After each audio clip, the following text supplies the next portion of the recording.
The courthouse coffee tasted like cardboard and regret, but I drank it anyway. My hands trembled slightly as I held the styrofoam cup, watching the steam rise and dissipate into the sterile air of the hallway. 23 years as a family court judge, and I'd never been this nervous. But then again, I'd never had to sit in the gallery and watch my own daughter stand trial before. Sarah stood by the window at the end of the hall, her silhouette backlit by the harsh January sun.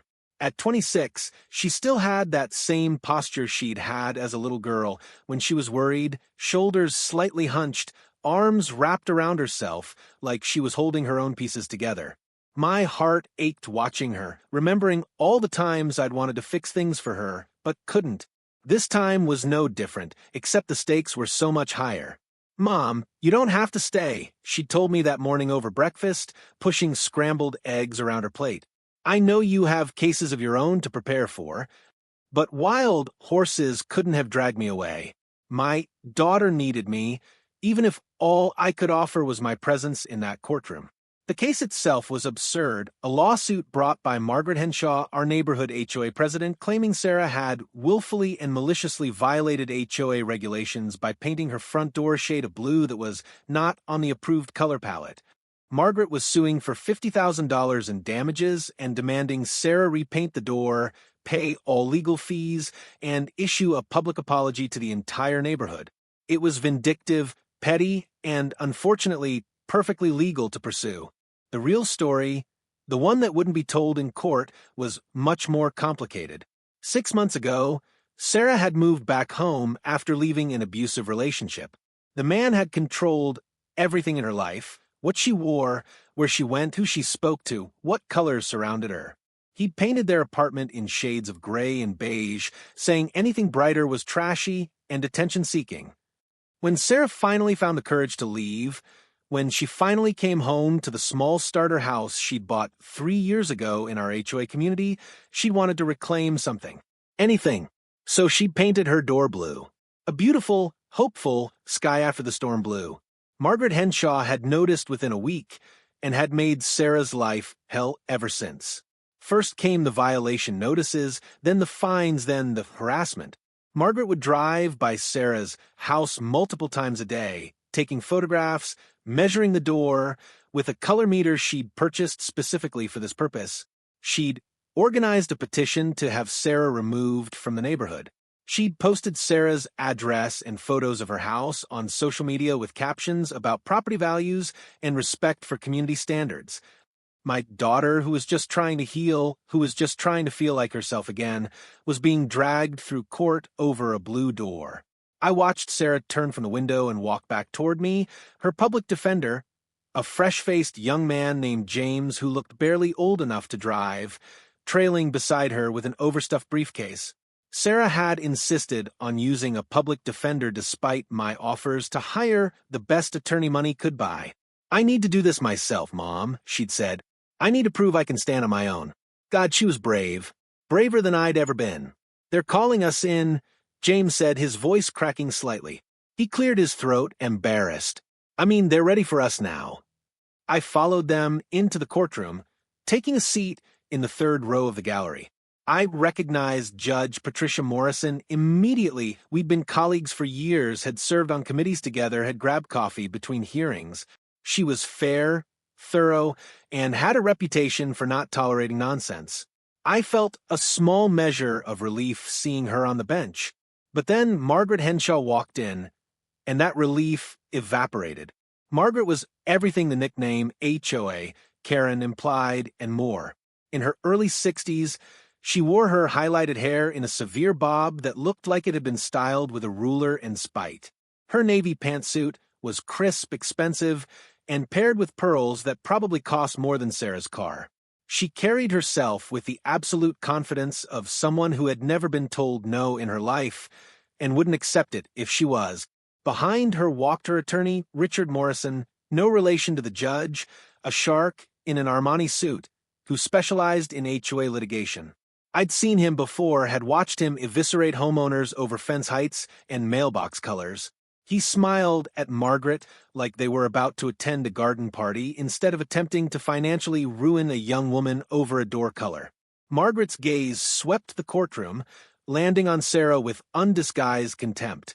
Then, as if to punctuate her disdain, as they passed Sarah's table, Margaret's designer heel accidentally connected with Sarah's shin under the table, a sharp, deliberate kick that made my daughter gasp and flinch.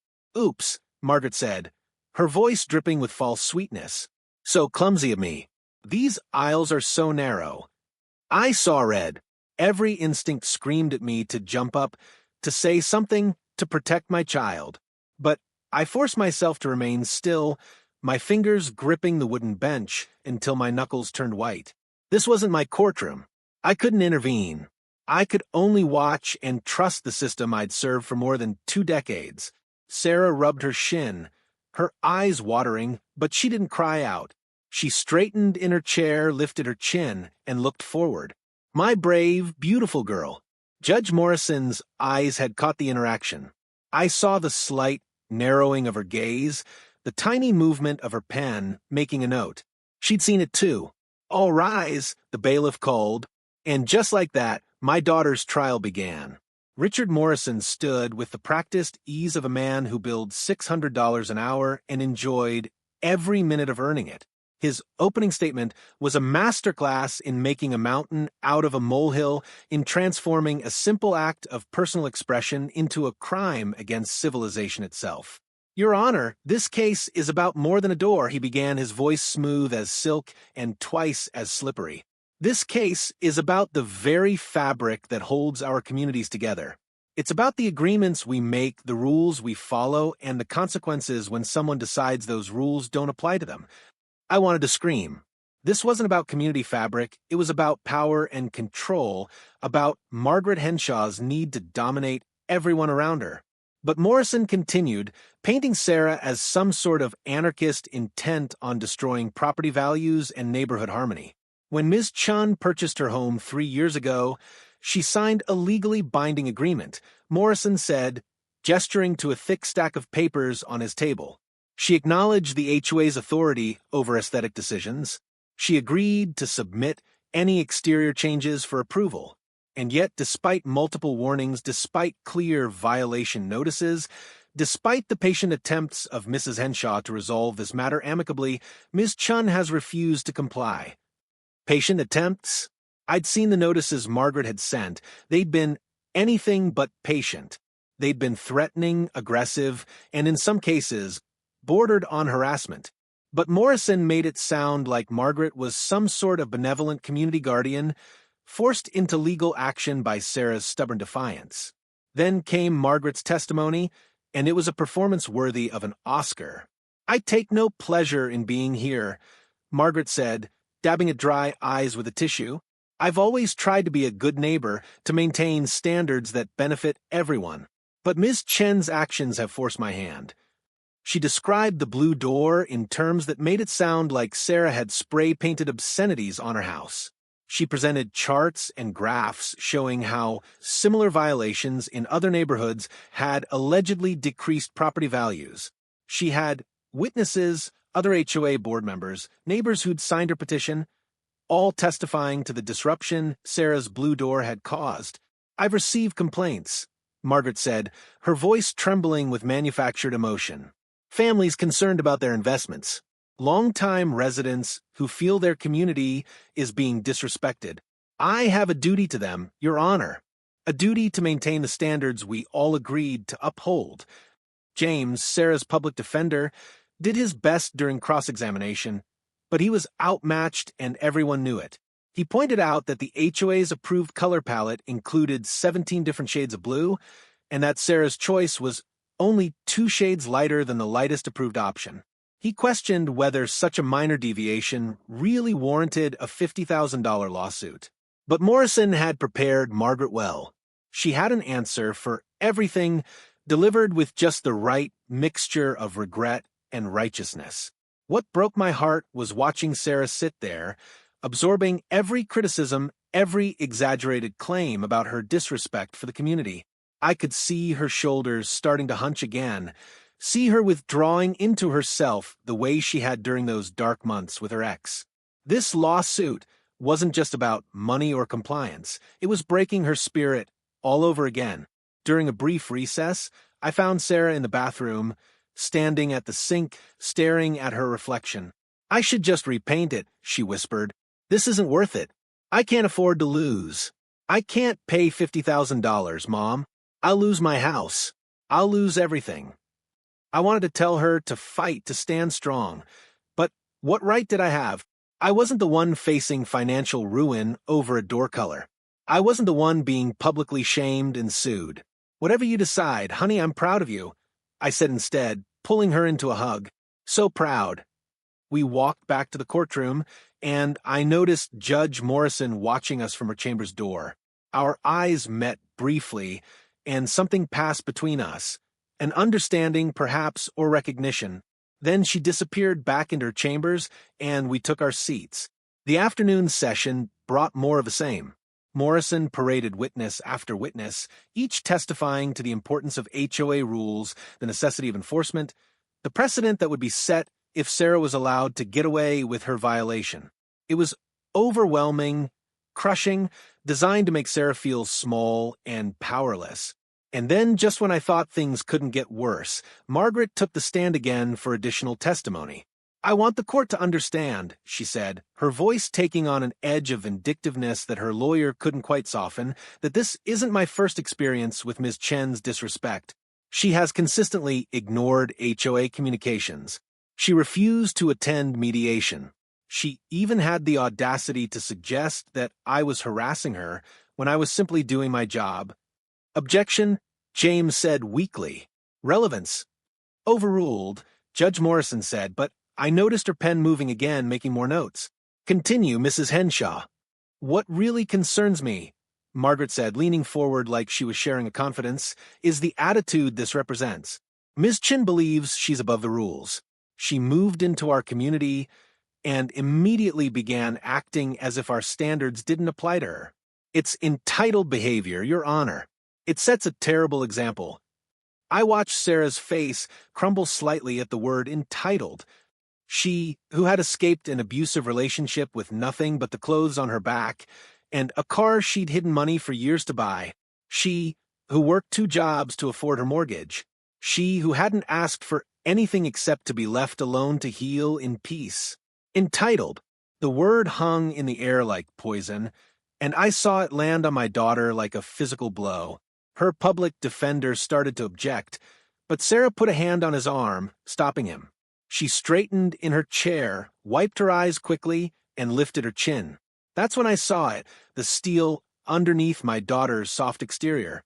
The strength she'd been building, piece by piece, day by day, since she'd left her abuser.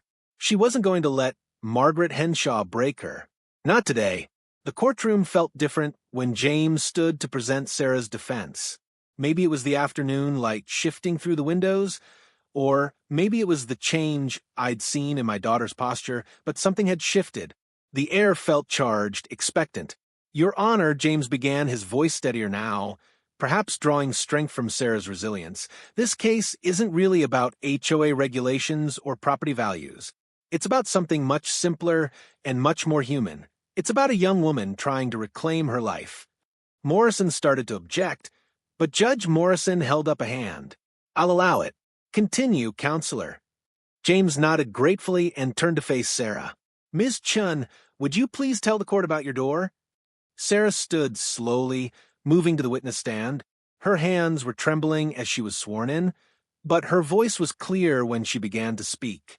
"I painted my door blue because gray was killing me," she said simply. The words hung in the courtroom, raw and honest. "For 3 years, I lived in an apartment where everything was gray or beige. My ex-boyfriend said colors were inappropriate, that they drew attention, that they made me look trashy.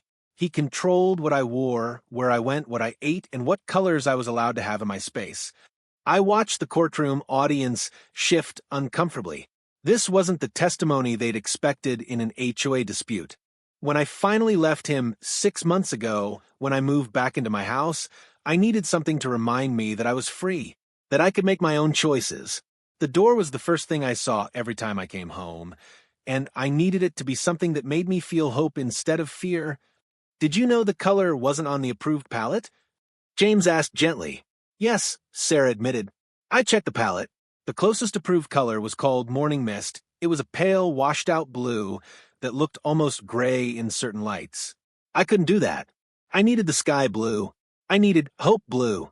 That's what the paint said. The color was literally called Hope. And when Mrs. Henshaw sent you violation notices, at first I tried to explain. I wrote her letters about why the color mattered to me.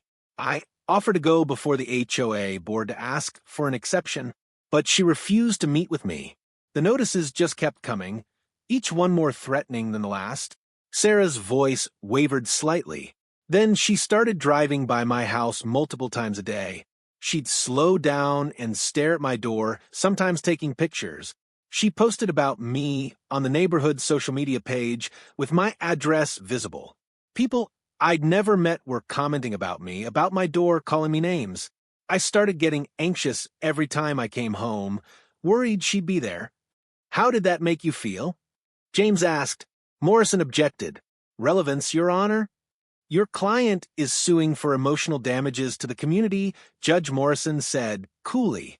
I think Ms. Chen's emotional state is quite relevant. Objection overruled. Sarah took a breath. It made me feel like I was back in that apartment, like someone was watching me all the time, judging me, trying to control me.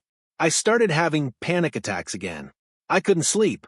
I was afraid to check my mail because there might be another violation notice or another fine I couldn't afford to pay. Why didn't you just repaint the door? James asked the question everyone was thinking. Because, Sarah said, and her voice broke slightly before she steadied it, because if I let her take this from me, then I'm still not free. If I let someone else control what color brings me joy, what color makes me feel safe in my own home, then what was the point of leaving? I'd just be trading one prison for another. The courtroom was silent. I saw several people in the gallery wiping their eyes. Even Morrison seemed momentarily at a loss for his usual aggressive cross-examination strategy. But Margaret Henshaw's face had turned to stone. She sat rigid in her chair, her lips pressed into a thin line, her eyes hard. She didn't care about Sarah's story, didn't care about trauma or healing or hope. She cared about control, about winning, about making sure no one in her domain dared to defy her. Morrison's cross-examination was brutal. He hammered away at Sarah's testimony, trying to paint her trauma as irrelevant, her need for a blue door as childish, her defiance as calculated. Isn't it true, Ms. Chun, that you could have achieved the same healing effect by painting an interior door? A wall in your bedroom? Something that didn't violate your contractual obligations? I suppose, Sarah said quietly, but my front door is the threshold. It's the line between the outside world and my safe space. That's where I needed to see hope. That's where I needed to remind myself every single day that I was choosing to come home to myself. But your personal preferences don't override legally binding agreements, do they? No, Sarah admitted, but I thought maybe in a community of neighbors there might be room for compassion, for understanding, for recognizing that rules can sometimes cause more harm than they prevent. Morrison scoffed. So, everyone should just follow the rules they agree with and ignore the ones they don't? No, Sarah said, her voice stronger now, but maybe rules should be flexible enough to accommodate human circumstances. Maybe there's a difference between someone building an unpermitted structure that actually impacts safety or property values and someone painting their door a shade of blue that's barely different from the approved color because it helps them heal from trauma. That's not for you to decide. Morrison shot back. Then who decides? Sarah asked, who gets to weigh the value of rules against the cost of human suffering? Because right now, that blue door has cost me thousands in legal fees, months of stress and anxiety, and it might cost me my house. Is that proportional? Is that just? Morrison had no answer for that. He dismissed Sarah from the stand with a wave of his hand, as if her questions were irrelevant. But I saw Judge Morrison's pen moving again, filling page after page with notes. The afternoon wore on with closing arguments.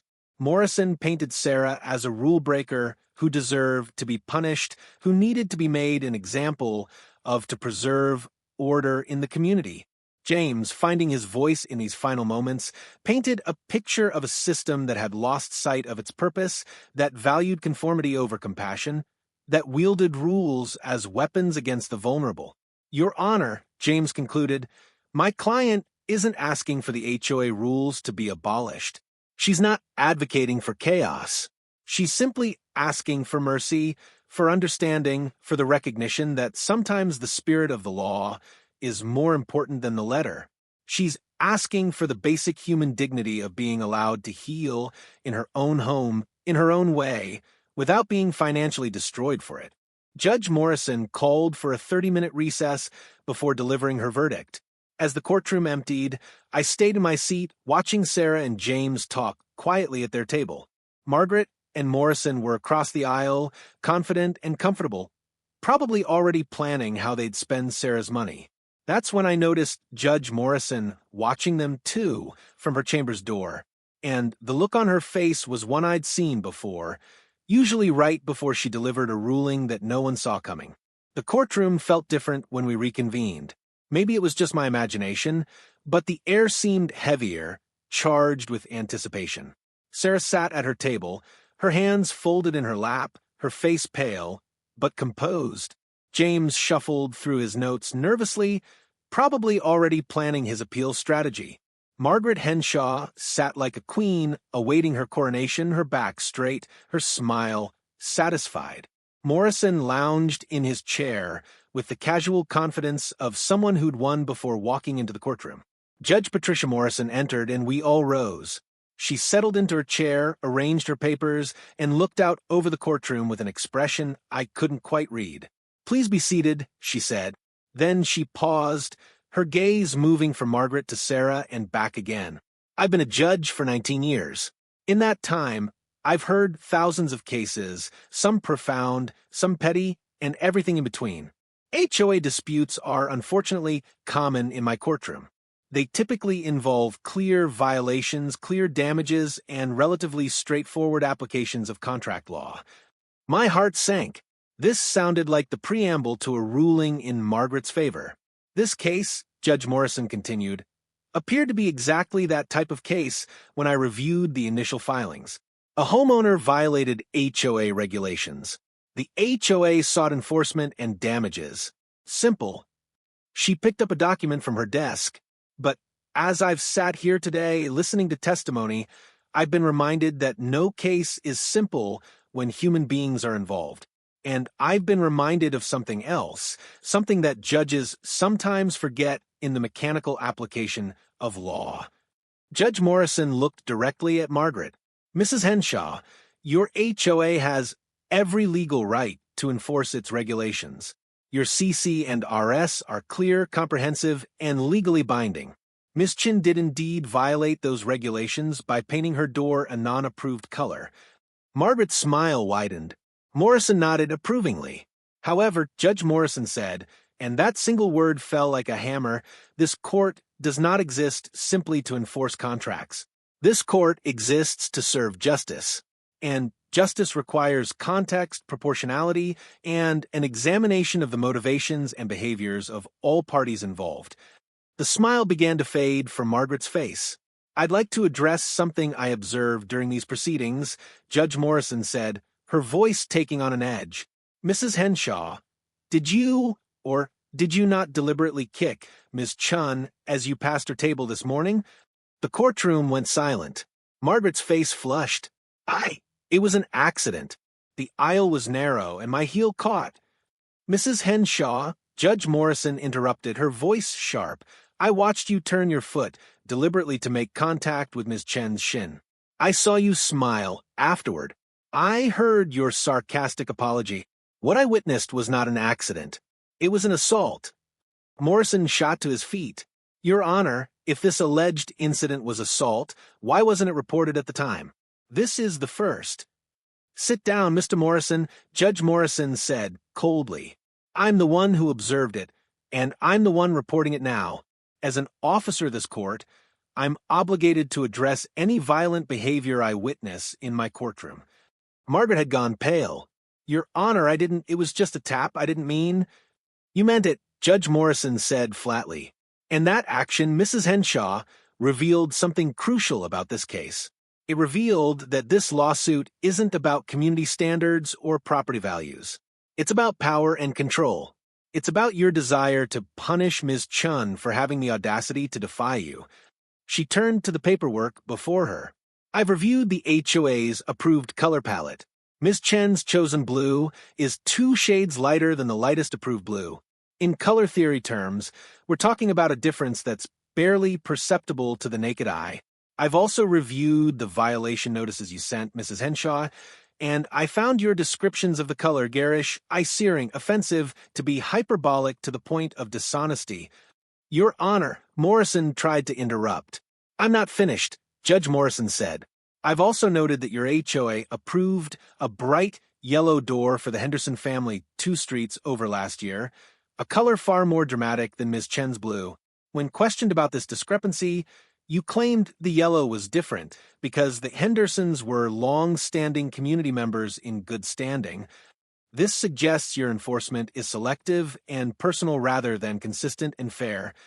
Margaret looked like she wanted to sink through the floor. I felt a surge of hope, dangerous and terrifying, rising in my chest. Most troublingly, Judge Morrison continued, "I've reviewed the social media posts you made about Ms. Chun. You published her address, photographs of her property, and encouraged community members to express their disapproval. Several of the comments on your posts crossed the line from criticism into harassment and threats. As HOA president, you had a responsibility to maintain community harmony, not to weaponize the community against a homeowner." Judge Morrison set down her papers and folded her hands. "Here's what I see.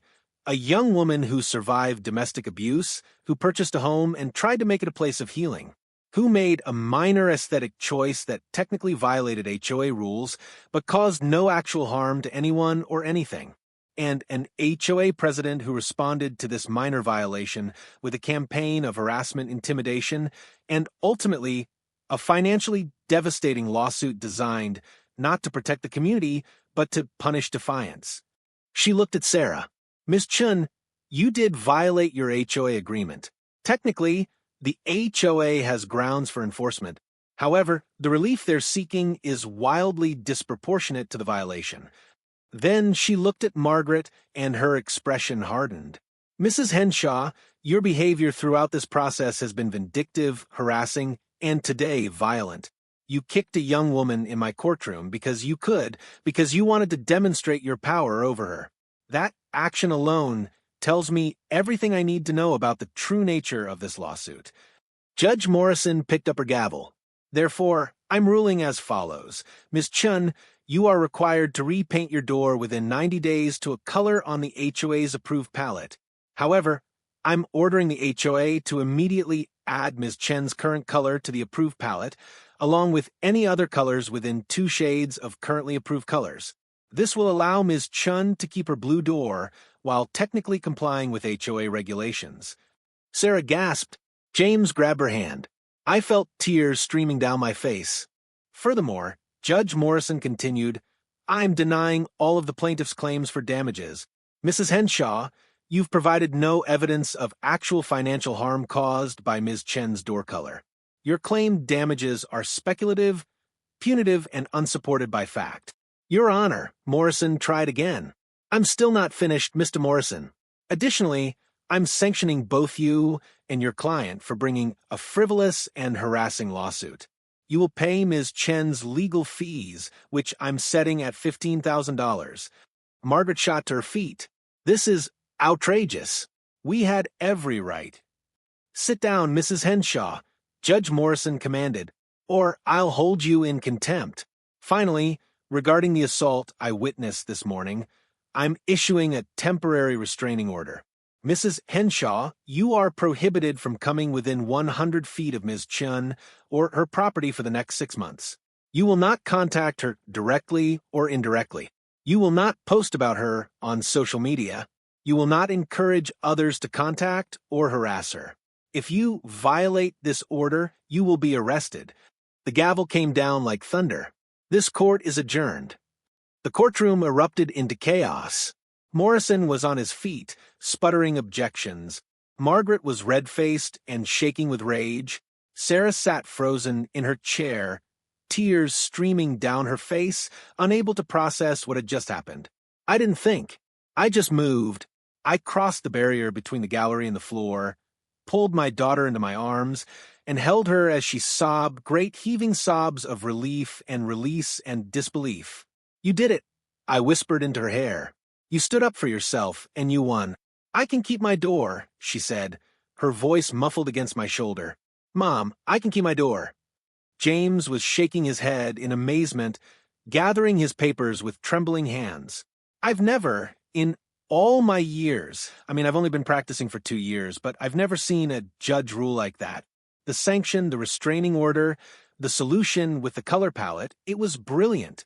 Judge Morrison had retreated to her chambers, but she'd left the door slightly ajar.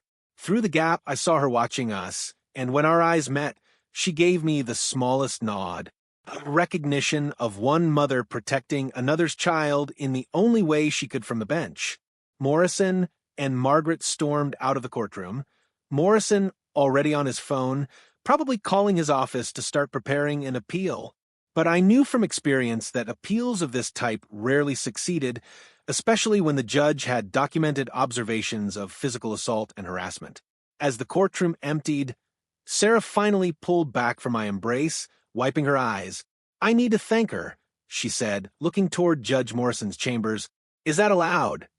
I don't think it's typical, James said uncertainly, but nothing about today has been typical.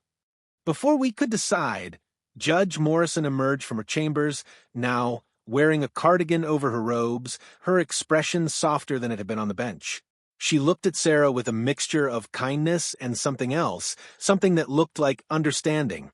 Ms. Chun, she said quietly, you showed remarkable courage today, not just in standing up for yourself, but in being willing to be vulnerable, to tell your truth even when it was difficult and painful. Thank you, Your Honor, Sarah said, her voice thick with emotion. Thank you for listening. Thank you for seeing me. Judge Morrison's expression flickered with something, a memory, perhaps, or recognition. I had a daughter, she said, so quietly I almost didn't hear her. She was your age when she left her abusive husband. She moved home, and, for months, we worked on helping her heal. She painted her bedroom purple, his least favorite color.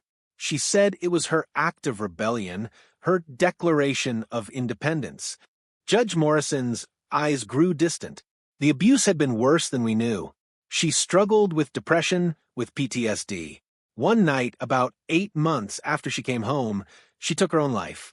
We found her in that purple room, surrounded by the color that had represented her freedom. The courtroom seemed to hold its breath. Sarah reached out instinctively, taking Judge Morrison's hand. I'm so sorry, Sarah whispered.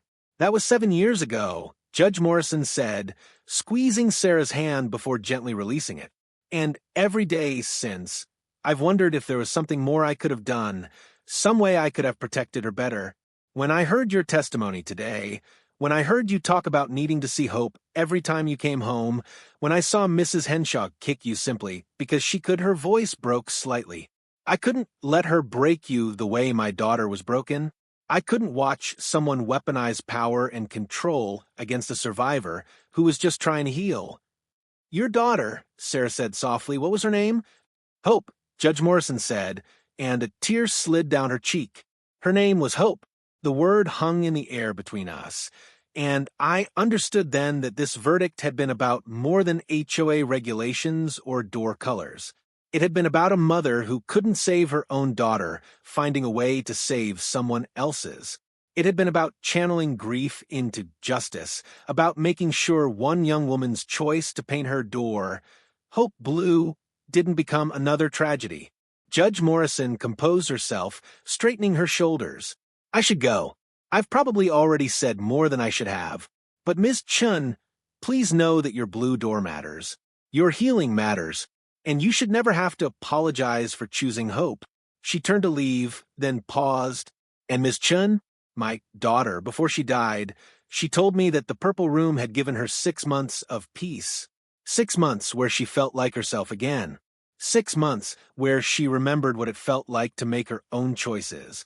Sometimes, even when we lose the battle, we need to remember that we had those months, those moments of freedom and color and choice. They matter. They count. With that, Judge Morrison walked back into her chambers, leaving us standing in the empty courtroom, trying to process the weight of what we'd just learned. Sarah was crying again, but differently now.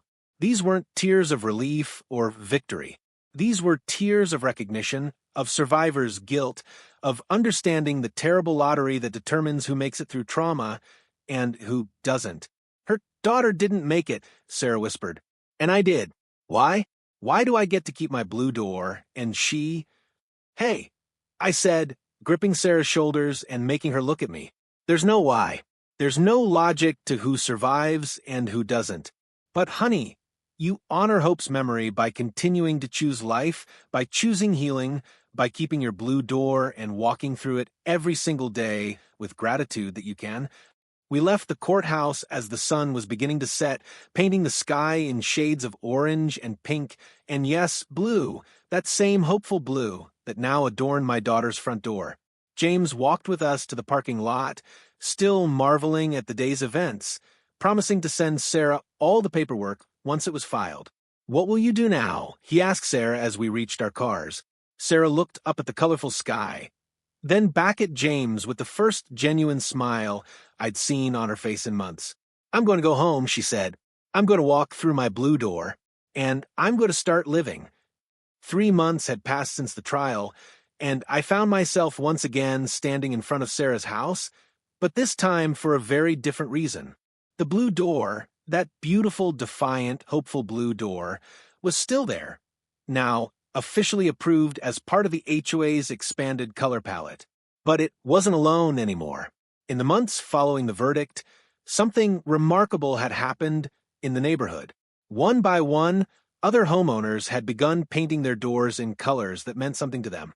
Mrs. Peterson, 2 houses down, painted hers yellow, the color of the daffodils her late husband had planted every spring. The Rivera family chose coral, the color of the sunset on the beach where they'd gotten married. The Changs went with forest green, honoring the woods where they'd scattered their son's ashes after he lost his battle with cancer. Each door told a story. Each color represented something personal, something meaningful, something that transformed these houses from property investments into homes with hearts. Margaret Henshaw had resigned as HOA president 2 weeks after the trial. The restraining order and the community's reaction to her behavior had made her position untenable. The new president, a retired teacher named Linda Martinez, had embraced the expanded color palette and even started a neighborhood initiative called Doors of Hope, encouraging residents to share the stories behind their door color choices. But the most remarkable change wasn't in the neighborhood, it was in Sarah. Today was a celebration, a small gathering Sarah had organized to thank everyone who had supported her through the ordeal. Her house was full of people, James, her public defender who'd become a friend, neighbors who'd testified against Margaret's social media harassment, co-workers who donated to her legal defense fund, and even a few members of the support group for domestic abuse survivors she joined. Judge Patricia Morrison was there too, in civilian clothes, no longer the imposing figure on the bench, but simply a woman who'd shared her grief to help another heal. She and Sarah had stayed in touch, tentatively building a connection forged in the fires of shared trauma and hope. I stood in Sarah's kitchen helping arrange food on platters when I heard a familiar laugh from the living room. I peeked around the corner and saw Sarah surrounded by friends, telling the story of the trial with animated gestures, laughing at the absurdity of being sued over a door color, marveling at Judge Morrison's brilliant solution. She looked radiant, not just happy, but genuinely at peace in a way I hadn't seen since she was a child. The shadows that had lingered in her eyes for so long had lifted. She stood differently now, shoulders back, head high, taking up space without apology. She's doing really well, a voice said beside me. I turned to find Judge Morrison holding a glass of wine, watching Sarah with a soft smile. "Thanks to you," I said quietly. "No." Judge Morrison shook her head. "She saved herself. I just prevented someone from sabotaging her recovery. There's a difference." We stood together in comfortable silence for a moment, watching Sarah laugh with her friends. Then Judge Morrison said, "I've been thinking about that day a lot. About how close I came to just ruling by the book, to enforcing the contract, and moving on to the next case. That's what we're trained to do. Apply the law mechanically, avoid emotional involvement, maintain professional distance. What changed?" I asked. "I saw myself in you," she admitted. A mother sitting in the gallery, watching her daughter face something she couldn't fix.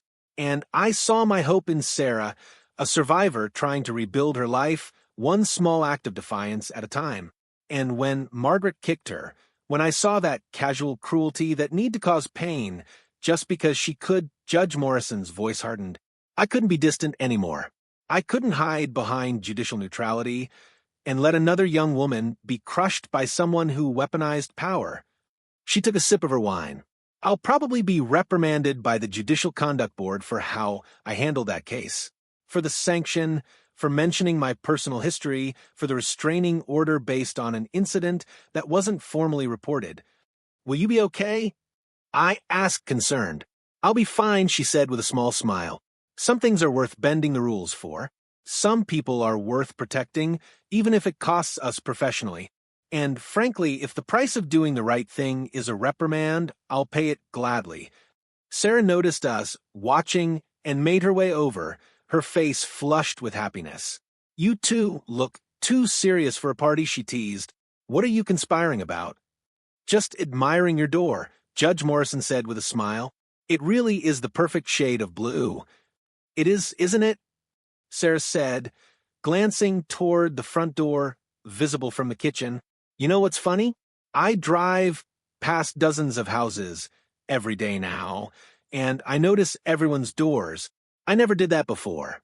But now I see them all, the reds and greens and yellows and blues, and I think about the stories behind them, about what each person needed to see when they came home."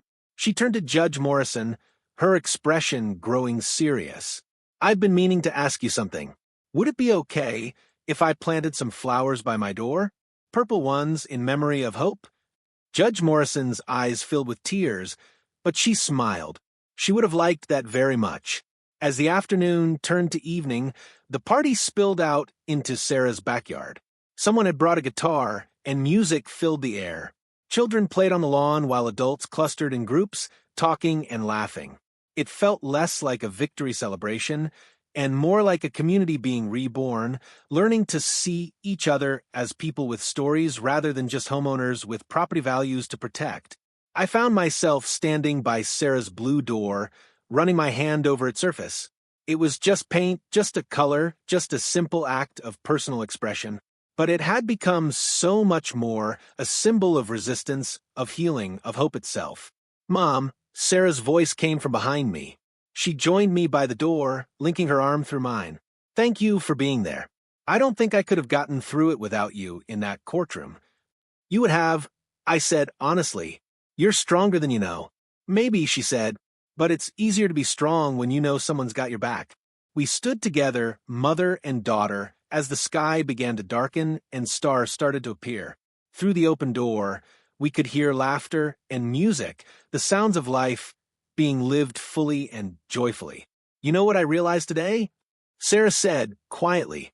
"I spent so long feeling like a victim, first of my ex, then of Margaret and the lawsuit. But I'm not a victim anymore. I'm a survivor. And there's a difference." "What's the difference?" I asked. "Victims are defined by what was done to them," Sarah said. "Survivors are defined by what they do next, by how they rebuild, by the doors they paint blue, and the flowers they plant, and the communities they help create." She squeezed my arm. Margaret wanted to punish me for defying her. She wanted to make an example of me, to show everyone what happens when you don't follow her rules. But instead, she accidentally gave me a platform. She forced me to stand up and tell my story. And now look, She gestured to the street beyond, where several blue doors and other colorful doors were visible. She created exactly what she feared. A neighborhood full of people choosing their own colors, telling their own stories, defying the idea that conformity is more important than authenticity. I laughed, recognizing the irony. She wanted to crush your spirit, and instead she helped set it free. And freed a bunch of other people in the process, Sarah added. Linda told me they've had dozens of homeowners come to HOA meetings to share the stories of their door colors. She's thinking of starting a website to document them all, to create a living history of the neighborhood through the stories of its doors. Hope would have loved that. I said, thinking of Judge Morrison's daughter. That's why I want to do more, Sarah said. I've been talking to Judge Morrison about starting a foundation in Hope's name. Something that helps survivors of domestic abuse with legal fees when they face harassment or retaliation for leaving. Something that makes sure no one else has to choose between healing and financial ruin. Sarah, that's wonderful, I said, pulling her into a hug. It feels right, she said into my shoulder. It feels like taking all that pain and fear and turning it into something that might help someone else. That's what Hope's story did for me. It helped me understand that my survival mattered, that my choice to keep fighting was important not just for me, but for everyone who comes after. As we pulled apart, I saw Judge Morrison watching us from the doorway, and I waved her over. She joined us by the blue door, this unlikely trio bound together by trauma and justice and hope. Sarah was just telling me about the foundation idea. I said. Judge Morrison nodded. I think it's exactly what Hope would have wanted. She always believed that our stories, our struggles, could help others if we were brave enough to share them. Then that's what we'll do, Sarah said firmly. We'll share our stories. We'll help survivors stand up to bullies and abusers, and anyone who tries to take away their right to heal in their own way. We'll make sure that what happened in that courtroom, the way justice actually served healing instead of just enforcing rules, becomes more common, not less. The three of us stood together as night fully fell, the porch light illuminating that beautiful blue door. While inside, the party continued full of life and laughter and the messy, beautiful work of community and connection. And I understood then that this was what hope looked like. Not a fairy tale ending where everything was perfect, but a beginning, a blue door opening onto a future full of possibility, painted in colors of our own choosing, surrounded by people who saw us, truly saw us, and chose to stand with us anyway. If this story touched your heart, then you understand the power of small acts of defiance and courage. Somewhere in your community, someone is struggling to heal, fighting to reclaim their life from abuse, control, or trauma. They need to know they're not alone. Here's what you can do. Support survivors. Donate to or volunteer with local domestic violence organizations. Share resources. Listen without judgment when someone trusts you with their story. Challenge petty tyranny. Whether it's an HOA president, a workplace bully, or anyone else wielding small amounts of power cruelly, speak up. Stand with those being targeted. Let them know that not everyone values conformity over compassion. Paint your own door, literally or metaphorically. Choose something in your life that represents your authentic self, your healing, your hope. Make that choice visible. Let it be a statement that you refuse to be controlled or diminished. Share this story. If you know someone facing their own battle with an HOA, an abuser, or anyone trying to control their healing journey, send them this. Let them know that justice sometimes wears a judge's robes, sometimes looks like a public defender finding his voice, and sometimes appears as a community learning to value people over property values. Most importantly, remember, rules exist to serve people, not the other way around. When regulations become weapons against the vulnerable, when conformity is valued above compassion, it's time to demand better. Your blue door matters. Your healing matters. And you deserve a community that sees your worth. What color is your door?